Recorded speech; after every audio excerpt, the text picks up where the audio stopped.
In March, the Nepal police announced they had arrested 4 individuals on charges of attempting to sell 2.5 kilograms of uranium. As expected, the news went viral. It is truly a story in and of itself how they came into possession of uranium. Father-in-law of one of the 4 had worked at an Indian uranium mine and brought it back to Nepal. At their home, the uranium sat for 20 years. When the daughter-in-law discovered the material was valuable, she tried to sell it off for 1.5 billion rupees. That's when the police swooped in, arrested them, and grandly declared they had busted the racket. No one knew whether the uranium was radioactive or not. There are reports that it was the naturally occurring isotope U-238, which needs to be refined before it can be used as a weapon. Apparently, the police said it was dangerous. If so, I wonder if the 4 were given a health checkup, along with the woman's family, whose home the uranium had been sitting in for 2 decades. However, I bring up this episode because this is not the first time Nepalis have tried to sell uranium and get rich. One of them was none other than Girija Koirala.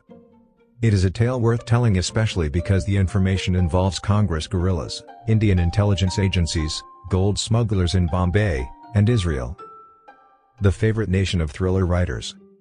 First, the context. After King Mahendra imprisoned elected government leader GP Koirala in 1960, the Nepali Congress decided to start an armed revolt against the monarchy. Subarna Samshare and GP Koirala, among others, were based in India, but they lacked the funds to buy the weapons and ammunition needed for the insurrection. After BP was released from prison in 1968, he too lived in exile in India. As GP writes in his memoir F-Nikura, one Sharmaji, a Marwadi businessman based out of Bombay who owned a watch repair shop in Kathmandu, had helped him out with funds earlier, which Koirala never told his older brother about. Sandai would send me to Delhi all the time to meet people. He would pay for some of my expenses and a third-class ticket. That is never enough money, though. Third-class travel didn't appeal to me either, he said. That's when Sharmaji came to him with a proposal. Smuggle some gold out of Bombay. Smuggling was a common crime in Indira Gandhi's era of license Raj and import controls. The plan was to smuggle 3 cars filled with gold out of Bombay with Koirala's help. A quarter of the gold will be paid to GPK. BP, however, derailed the plans. These guys are mafia. They will kill you. Do not attempt such deals. A dejected Koirala went back to Sharmaji and told him that the plan was dead in the water. A second plan was then proposed by Sharmaji. He handed a packet to Koirala. It was a small packet, but it was heavy. When I opened the container, what was inside looked like mud, really cold mud. Sharmaji told him that it was uranium, and that Israel needs it so badly. Could BP use diplomatic channels to send it to Israel since they have excellent relations with BP? GP asked Sharmaji how many sacks of that material he had. Sharmaji responded, I have 4. GP needed to check with his brother again. But before that, he checked with the Banaras Hindu University laboratory to see if it was really uranium. That's what it was. In response, he went to BP and gave them the information.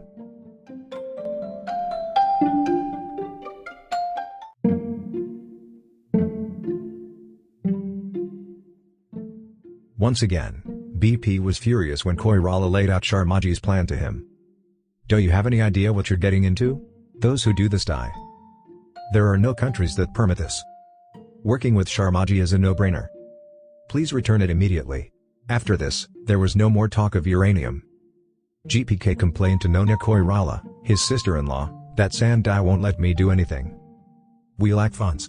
Water and bread are all our troops can eat. And we're eating right at the end, when we're the last to eat.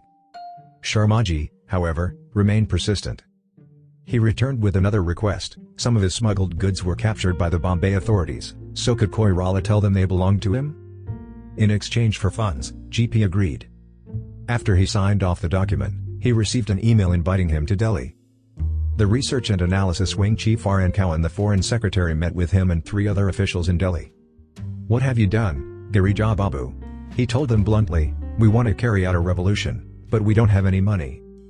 Our camps are full of cadres. Is there anything else I could have done? Officials didn't bother him too much, but BP had already heard about GP's misadventures. His reaction this time was different, however. I can't do anything because you won't let me. We were getting 1/4 of the gold, But you said no to that. You want us to revolt, to bring down a government. What was the harm in smuggling gold from Bombay? Sharmaji only asked for the gold to be taken outside the city. If that is so difficult for us, then how will the revolution take place? Koirala's memoir lacks in detail in many places, but he does recount several of his adventures and escapades. There is no mention of what happened to the uranium, or whether Sharmaji found a way to get the 4 sacks to Israel. Sharmaji is an intriguing character who is still unidentified. What was this businessman doing running a watch repair shop in Kathmandu but smuggling gold and uranium in India?